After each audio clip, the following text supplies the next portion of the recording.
Welcome back YouTube. Today I want to talk to you about progressive overload. This is a topic that I do believe a lot of people struggle with, and this comes off the back of having to really have some solid conversations with a number of my clients that have got stuck with the training progression. Today I want to give you an insight on what you can actually do to maximize your ability to progress and how you can apply progressive overload within your programming effectively. Now, before we get stuck into today's video, make sure you hit the subscribe button and like the video. Believe it or not, guys, 40% of guys and girls watching this channel are not actually subscribed. So by subscribing, you are supporting the channel, and the more support and love you show me, more content I give back to you guys. So both myself and Andrew are working on building the channel, but it all comes with your help. So make sure you click the subscribe button. Right, so I'm going to break down 5 key points of what you need to consider to get the most out of your progressive overload. Now, progressive overload is all about slowly progressing your training stimulus. Now, the way you can achieve that comes in many forms and ways, and today I want to give you my 5 simple tips and 5 components of progressive overload that are often overlooked or misused. First and foremost is the form of progression.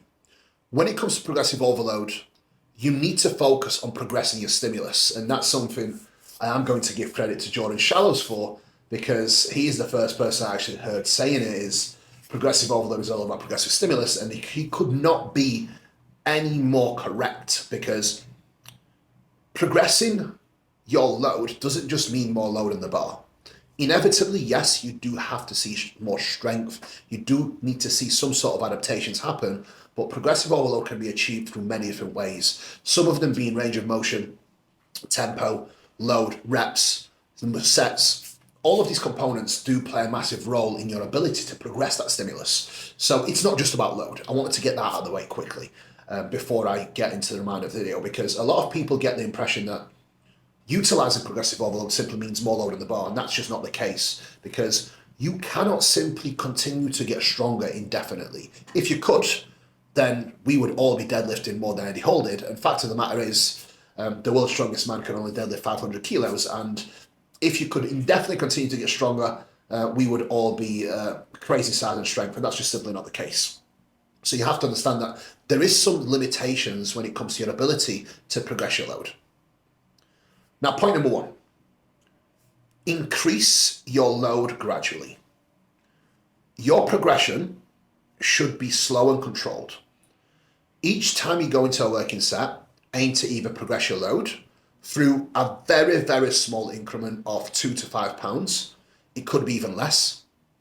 For majority of your upper body exercises, you are looking for a progression of around 2.5 to 5 pounds when it comes to load additions on the bar. So, for example, if I was to go into an incline Smith this week, let's say I got 350 pounds for 6 reps, right? Just a random number. This week, the max I would want to see as progression would be 355, and I would aim to match my reps from last week. Now, this is quite literally a 5 pound addition, which is literally a couple of kilos. So it's not much. However, you have to understand that strength adaptations are a byproduct of you gaining muscle. Gaining muscle takes time. So you are not going to force muscle on your frame by simply getting stronger. What happens is, guys, you come in the gym, you break down your muscle tissue, you go home, you recover, you rest, you sleep, you grow muscle, and hopefully the next time you come to the gym, you have seen some adaptations occur. And if you have seen those adaptations occur, this will allow you to actually lift more load or get more reps. So when it comes to progressive overload, you aim to either progress your load or repetitions as the main forms of progression. Not all, but the main forms of progression. This is why I wanted to cover reps and load first. Generally, if you are not ready to increase your load, I would always favor trying to aim to have rep progressions. So you will simply have a weight that you have been hitting for a number of weeks. Let's say again, 350 pounds for argument's sake on an incline Smith. This week you hit 6 reps, you don't quite feel confident enough to add more load, you simply aim to get an additional rep. That is still a great form of progression. And if you can string that together over a 3 to 4 week period, you could be starting at something like 350 for 7, and over 3 to 4 weeks, you could be hitting 10 reps. Over time, if you continue to patiently add either small load increments of 2 to 2.5 to 5 pounds here and there, or add 1 repetition at a time and not get too greedy with progression, you will see a dramatic difference in your musculature and physique development. Key is staying patient. Getting greedy with your load progressions or rep progressions through making the execution worse or range of motion just to get more reps or chase numbers is actually going to lead to less quality stimulus, and your progressive overload then diminishes. Point number 2. One way to increase your ability to progress or, again, utilize progressive overload is by simply improving your execution and range of motion.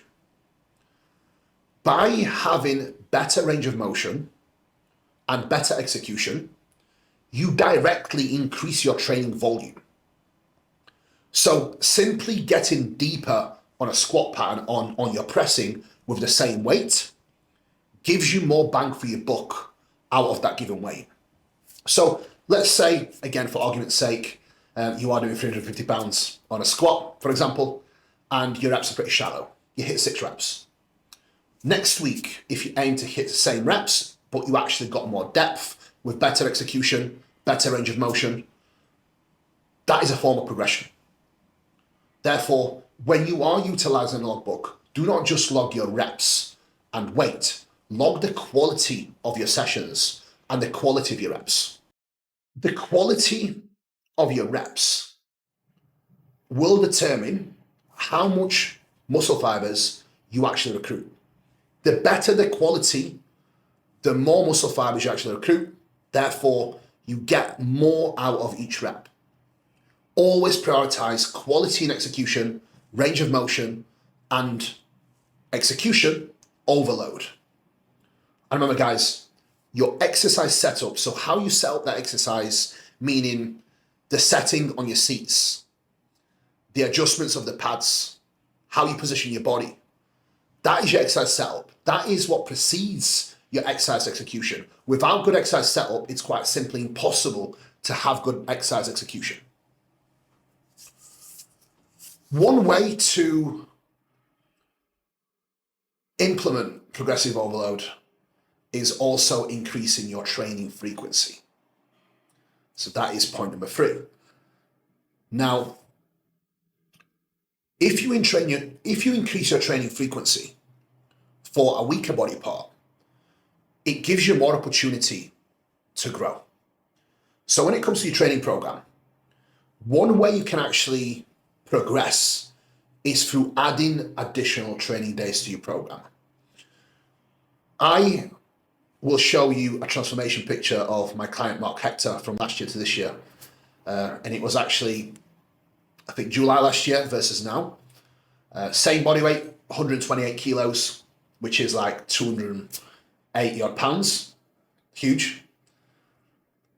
The only difference that we have made was increasing his training frequency, so adding an additional training day, decreasing his training volume slightly across each session, but adding an additional training day, which meant his overall volume per week will have increased. Again, progressing the stimulus. There is more training volume allocated across the week.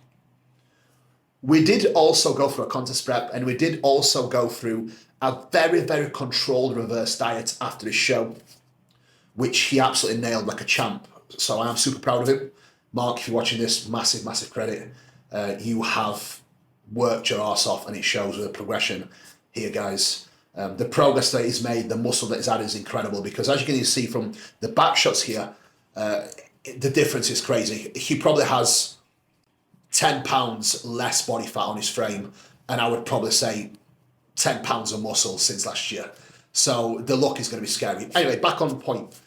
Increasing your training frequency will increase your overall training volume across the week. And it simply gives you more opportunity to improve, more opportunity to break down those muscle fibers, therefore have the adaptation process occur. So if you can handle it, your lifestyle allows for it, and you are applying yourself well enough outside of the gym with your lifestyle factors and ticking all the boxes, more frequency could be the answer to utilizing progressive overload for you. Point number 4, utilize tempo and time under tension. And the reason why I think tempo is quite simply demonized at this moment in time is because there's a lot of conflicting research that's coming out regarding training. All I'm going to say to refute this when it comes to the latest research on rep ranges and tempo, success leaves clues, guys. We have decades of anecdotal evidence with some of the best natural and assisted bodybuilders all having very, very common rep ranges and very, very common tempo. And this is me not preaching slow repetitions. I definitely don't want to see that. I simply want to see controlled repetitions. So a controlled repetition will probably mean a 2 to 3 second eccentric as you come down with control in the end ranges. So generally what I would like to see is a 3 to 4 second eccentric as you come down, take a pause in the stretch, and then drive hard into that concentric. You never want to be slow. You want to be controlled with power and aggression. But at the same time, you want to have the ability to stop that rep at any given moment. So you need to have a degree of focus and control combined with power and aggression, especially in that concentric portion of the rep, so the positive portion of the rep as you are pressing through or pressing up, whatever movement you are doing. If you try to go slow, you do leave some gains on the table, so make sure that you go with all-out power while still maintaining a good degree of control to have maximal recruitment of the muscle fibers. To a degree, you want to make the most out of the load that you are using. So essentially, you want to make that load feel as hard as possible with correct tempo and control. To add to this, guys, having proper control and range of motion, working in appropriate rep ranges, which in my opinion should be around anything between 6 to 15 repetitions, that's the ideal rough ballpark figure, is going to provide you with a lot of safety. Going into either low rep ranges or poor controlled repetitions without that eccentric control puts you at risk and makes you quite vulnerable, especially in the stretch position. The amount of times I have seen, personally, people tear the pecs through not having control of the eccentric, or tear the kneecaps on a hack squat because they simply just shot down into the deep stretch, getting plenty of knee flexion, and the joint couldn't handle it, is crazy. And one thing people often forget is, if you are squatting 400 pounds or 500 pounds, if you do not control that weight on the way down and your rep pace increases and speeds up, by the time you get to the bottom, it's not 500 pounds, it's probably 600 pounds. So the quicker you come down, the heavier it will be in the stretch, and that is generally when the tendon cannot really withstand that sort of loading, and that is when injuries happen. So not only you get more bang for your buck when it comes to stimulus to fatigue ratio, but you also get more safety out of better controlled repetitions and working in appropriate rep ranges. Now guys, point number 5 for progressive overload tips. This is last but not least. This is going to be the most important-ish. Probably not the most important, but one of the most important ones. I'm lying. They're all very important. This is why I'm covering them.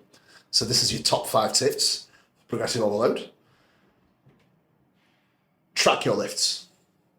Utilizing a logbook is by far your best training partner. Make sure you are honest with how you are utilizing the logbook. Only log quality repetitions and only log standardized reps.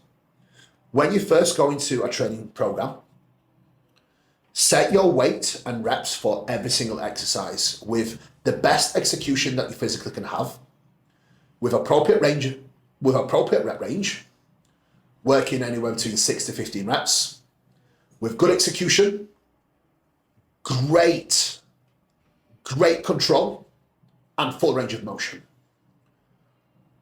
That is a must when it comes to tracking your lifts and tracking your progression. The reps have to be of good quality, with good depth, good execution, good control, and then they must stay standardized.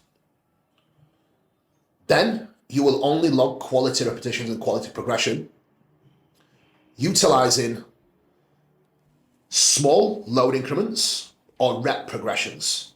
You will get some days where you feel incredible in the gym and you get a unicorn of progression, which is a double progression of extra weight and load, but do not expect this to happen every single session. This will be a unicorn of progression and it only happens on special days. If you utilize these 5 key points and considerations for progressive overload, I promise you, the progress that we will be able to make this year will be another level. That is my 5 key points, progressive overload, guys. Make sure you use them, get massive, and stay huge. Let's get it, guys.